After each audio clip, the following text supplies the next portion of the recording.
नमस्कार। कल 3 सीटों पर हुए उपचुनावों के नतीजे सामने आए।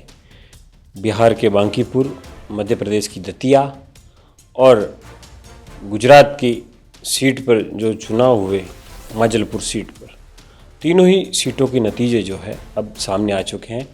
माजलपुर सीट पर बीजेपी चुनाव जीत चुकी है। वहाँ योगेश पटेल दिग्गज काफ़ी समय से चुनाव जीत रहे थे। बीजेपी की सुरक्षित सीट थी वडोदरा के अंदर, और बीजेपी ने वहाँ लगातार जो है इस बार भी बहुत बड़ी जीत दर्ज की है। लेकिन देश में चर्चा गुजरात की उस चुनावी जीत से ज़्यादा बांकीपुर और दतिया की हार की ज़्यादा है। इसकी एक बड़ी वजह है, बांकीपुर सीट बीजेपी के राष्ट्रीय अध्यक्ष नितिन नबीन की सीट थी।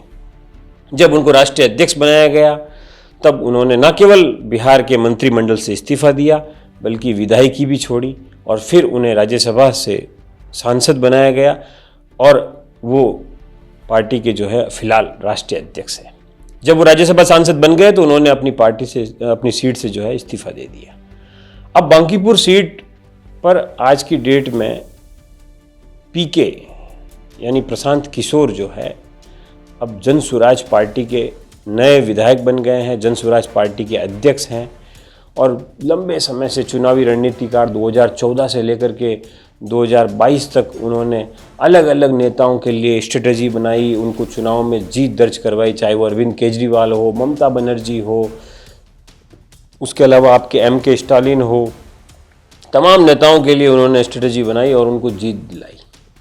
उसके बाद 2022 में उन्होंने पार्टी बनाई, लगातार चुनाव लड़े, लगातार जन स्वराज यात्रा निकाली। 2025 के विधानसभा चुनाव उन्होंने 238 सीटों पर जो है उन्होंने चुनाव लड़ा। इससे ही अंदाज़ा लगाया जा सकता है कि बहुत बड़ी उन्होंने तैयारी की थी। हालांकि 2025 का विधानसभा चुनाव उन्होंने स्वयं नहीं लड़ा, ये एक और बात थी। लेकिन इस बार बांकीपुर में उन्होंने जीत दर्ज की है, बहुत बड़ी जीत दर्ज की है। बीजेपी के विधायक जो प्रत्याशी थे उनको बहुत बड़े अंतर से उन्होंने पराजित किया। अब कितने वोटों से हारे, क्या हुआ क्या नहीं हुआ, इस पर चर्चाएं बहुत हो चुकी हैं, इस पर मैं बाद में आऊँगा। सबसे पहले बांकीपुर में बीजेपी की हार के बड़े कारण क्या है। सबसे बड़ा कारण था बीजेपी के कोर वोटर्स का बूथ पर नहीं पहुंचना। बीजेपी का जो वोटर्स है वो सवर्ण है, और सवर्ण वोटर जो है बीजेपी का बूथ पर नहीं पहुंचा। ये एक सबसे बड़ी हार की वजह रही। आप अगर वोटिंग परसेंटेज देखेंगे, 2025 के विधानसभा चुनाव में बीजेपी को 41% वोट मिले थे। इस सीट पर 41% वोटिंग हुई थी। इस बार के उपचुनाव में इस सीट पर केवल 34% ही वोटिंग हुई। तो इससे भी अंदाजा लगाया जा सकता है कि वोटिंग परसेंटेज कम था। और वोटिंग परसेंटेज क्यों कम था? क्योंकि उपचुनाव में उस प्रकार से नेता जो है मैदान में नहीं उतरते हैं, तैयारियां नहीं करते हैं। हालांकि बीजेपी ने पूरी ताकत झोंकी थी, लेकिन कहीं ना कहीं भरत तिवारी हत्याकांड, जो पुलिस की जो बर्बरता हुई, उसके बाद सत्ता पक्ष की ओर से यानी बीजेपी की ओर से जिस प्रकार की ढीला रवैया अपनाया गया और तमाम जो चीज़ें हुई, पुलिस को बचाने की कोशिश हुई, वो एक तात्कालिक कारण थे। उसके अलावा जैन जी आंदोलन भी एक तात्कालिक कारण था। जिस प्रकार से प्रशांत किशोर ने, जब यहाँ जंतर मंतर पर धरना दिल्ली में चल रहा था शिक्षा मंत्री के इस्तीफे के लिए, उस समय प्रशांत किशोर पटना के बांकीपुर सीट पर युवाओं के बीच जा रहे थे और उनसे लगातार संवाद कर रहे थे। उनकी रील्स बनाई जा रही थी, इंस्टाग्राम पर डाली जा रही थी। तो वो जो जैन जी वोटर था, उस वोटर ने, वो वोटर बाहर निकला और उसने वोट किया।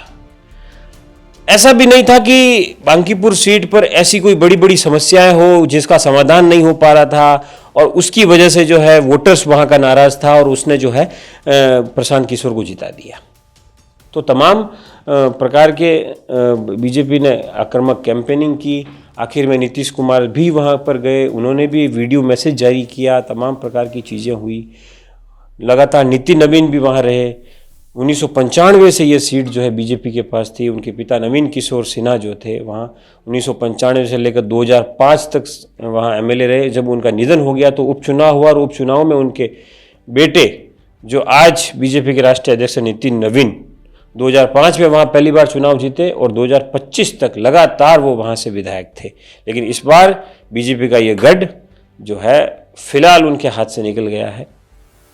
पूरे 4.5 वर्ष तक पीके जो है यहाँ से विधायक रहेंगे और हो सकता है कि यहाँ से जो है प्रशांत किशोर की पार्टी आगे बहुत बड़ा जो है एक पॉलिटिकल मार्जिन बिहार के अंदर हासिल कर सकती है। उसके अलावा अब मैं आऊँगा दतिया सीट पर।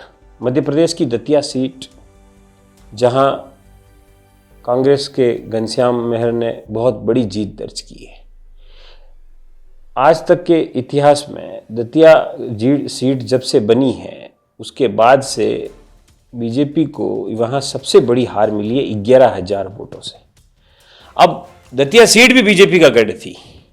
इस सीट पर बीजेपी के पूर्व गृह मंत्री और सबसे बड़े हिंदुत्व का चेहरा और कद्दावर नेता डॉक्टर नरोत्तम मिश्रा लगातार वहाँ से एमएलए थे।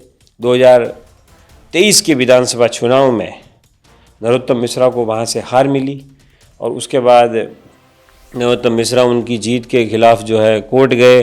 कोर्ट ने जो है कांग्रेस विधायक की योग्यता पर जो है प्रश्न चिन्ह खड़े किए, क्योंकि उन्होंने हलफनामे में जो चीज़ें देनी थी वो नहीं दी और उस वजह से उनकी योग्यता उनका चुनाव जो है रद्द हो गया और उसके बाद उस पर उपचुनाव हुआ और बीजेपी ने इस बार दतिया से नरोत्तम मिश्रा का टिकट काट दिया, उसकी जगह किसी और को उम्मीदवार बनाया और यही जो है सबसे बड़ी हार की मैं कह सकता हूं कि मुख्य वजह भी रही होगी, क्योंकि आपको हैरानी होगी नरोत्तम मिश्रा के बूथ पर भी बीजेपी को हार मिली है।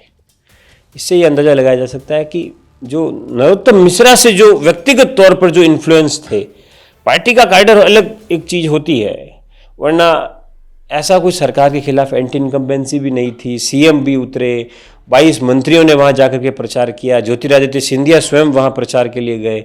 उसके बावजूद दतिया सीट पर अगर बीजेपी को हार मिली है तो उसका कहीं ना कहीं वजह कार्यकर्ताओं की वो नाराज़गी है। जब दतिया से नरोत्तम मिश्रा का टिकट बीजेपी आलाकमान ने काटा था, उस समय पूरे 24 घंटे के लिए दतिया के अंदर सड़कों पर जो है नरोत्तम मिश्रा के जो कार्यकर्ता थे वो जम गए थे, जमकर तोड़फोड़ की और उसके बाद नरोत्तम मिश्रा को कहना पड़ा कि ये पार्टी का फैसला है और मैं इसके साथ हूं और पार्टी ने जिससे टिकट दिया है अब हम उसे जिताएंगे। लेकिन कथनी और करनी में जो है बड़ा अंतर होता है। अब हार की क्या वजह रही वो तो पार्टी आलाकमान, एमपी बीजेपी के अध्यक्ष हेमंत खंडेलवाल और सीएम मोहन यादव और तमाम लोग तय करेंगे कि पार्टी में हार की क्या वजह रही।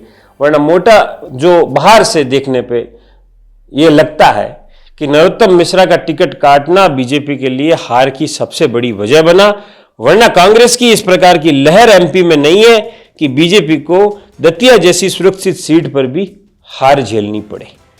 नमस्कार।